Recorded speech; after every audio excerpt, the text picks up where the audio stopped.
Mark, thank you.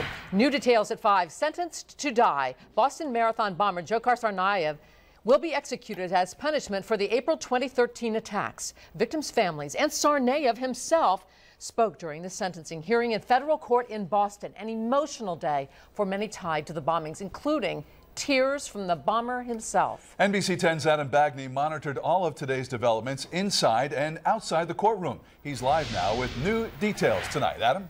Well, Frank and Patrice, fair to say this was an absolute stunner. Most legal experts felt Tsarnaev had nothing to gain by speaking at this sentencing today, yet not only did we hear his voice for the very first time, but we also heard a reaction that victims have longed for years, since Marathon Monday 2013.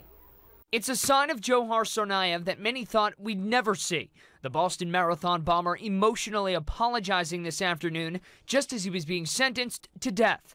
Quote, "I would like to apologize to the victims and the survivors. I am sorry for the lives I have taken, for the suffering I have caused, and for the terrible damage I have done." The convicted bomber became choked up and spoke with an accent, leaning over, reading from a written statement. Quote, "I pray for your healing," he said. "I pray to Allah to have mercy on me." Tsarnaev also spoke of the strength, patience, and dignity of the victims, many of whom berated him earlier in the day, with victim impact statements that lasted for hours. Quote, "I don't know what to say to you. What you did to my daughter is disgusting," said the mother of Crystal Campbell, one of 4 killed in the bombing and its ensuing manhunt. The father of 7-year-old Martin Richard, quote, "We chose love, we chose kindness, we chose peace. That is what makes us different from him." And MIT police officer Richard Donahue nearly killed in a shootout. Quote, "Let me be clear on one thing.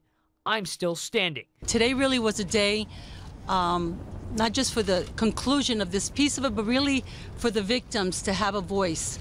Meanwhile, outside the courthouse, police detained a man after searching an SUV.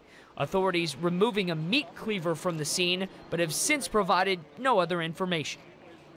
And Newport's Heather Abbott also addressed the court. She said, quote, "I may be an amputee now, but I still have my life. He did not break me. The memory of those he killed will be kept alive." And of course, Tsarnaev's death sentence will automatically be appealed. We're live in the newsroom. I'm Adam Bagney, NBC 10 News.